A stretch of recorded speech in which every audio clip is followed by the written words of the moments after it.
Okay, so ito po yung headset na ang type niya ay bearing. Buo siyang bearing. Ayan. Yan. Hindi po kagaya ng isa na may individual na ball. Ito naka-built-in. Okay, so ang presyo po nito ay 580. Tapos plus labor, ang labor po niya ay 70 pesos ang labor. Okay. So tingnan po natin ang epekto kasi ito po kasi ay nauga. Tanggalin ko na. Ayan. So kung makikita po ninyo ay kinain na ng bakal. Yan, puro ano na siya. Puro bako-bako na. Okay, so papalitan po natin yan.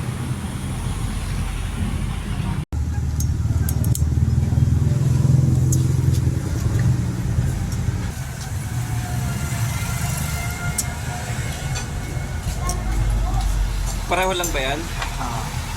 Pang itaas, pang ilalim? Parehas.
Kasi ilalagay natin to, kulang kasi spacer na to.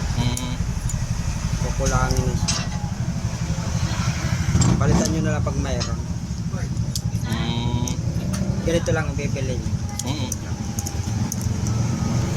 Pero pa pwede naman yata ito eh. Hindi pwede? Na, Ito?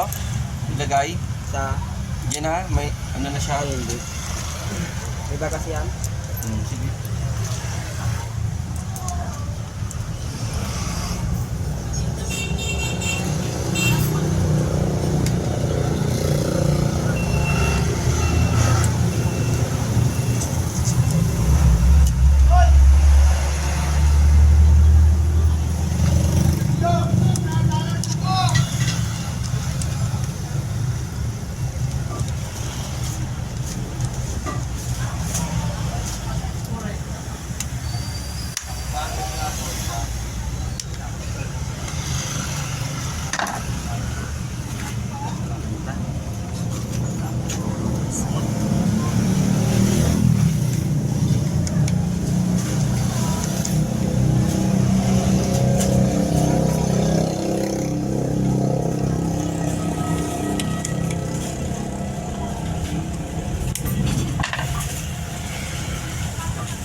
Ito.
Okay na? Okay lang po. Yun. Okay. Yeah. Okay. Thank you. Okay guys, good morning. Good morning, good morning. So bali ito po yung kinalas natin sa kanyang headset ng mountain bike. Ito yung kanyang original na headset. Okay. So kaya ko siya kinalas or pinalitan dahil tingnan nyo naman. Tingnan nyo ang itsura. So wala na po. Bako-bako na po siya. Okay. Bako-bako. So ganun din po siya ito. Tingnan nyo. So wala na po to. Pwede pa naman gamitin, kaya lang inasa sa iyo na po yan. Okay. So ngayon, umorder ako sa Lazada. Ito po ang dumating. Worth 150. Akala ko okay na. Kasi same sukat yung bearing eh. Sukat ng bearing, okay ito. Okay din. Kaya lang ito, sobrang liit, hindi kasya. Hindi kasya. Ito yung pang ilalim yung sa tinidor. Okay. Ngayon, nung ilalagay ko na tong ano niya, yung housing ng bearing niya, nung ilalagay ko na to, hindi siya kasya kasi yung kanyang diameter ito ay maliit yung nabili ko, yung galing sa Lazada. Ito siya. Ayan o. Ito yung sa body. Ito yung diameter niya kumpara sa diameter nitong bagong bili. Yan. Kita nyo na? Mas maliit to. So, hindi kasya. Ito yung set niya ng galing Lazada. Ito yung dati niya. Kaya ang ginawa ko, bumili na lang ako sa mismong tindahan para yun na lang po yung ikinabit. In case na po siya, hindi po siya ganito. Kumbaga, buo siya in case. Okay, so ito worth 150. Worth 150 na hindi naman nagamit. So nagsayang lang ako ng 150 plus 70 na labor. Okay naman. So next time siguro hindi na ako order ng Lazada, ng online. Kasi mahirap naman yung ano eh. Yung kung sa bagay kasalanan ko rin. Kaya lang wala tayong caliper para magsukat. Yung doon meron naman sukat pero hindi natin masukat ito. Hay nako. So ayos na siya ngayon. So thank you very much.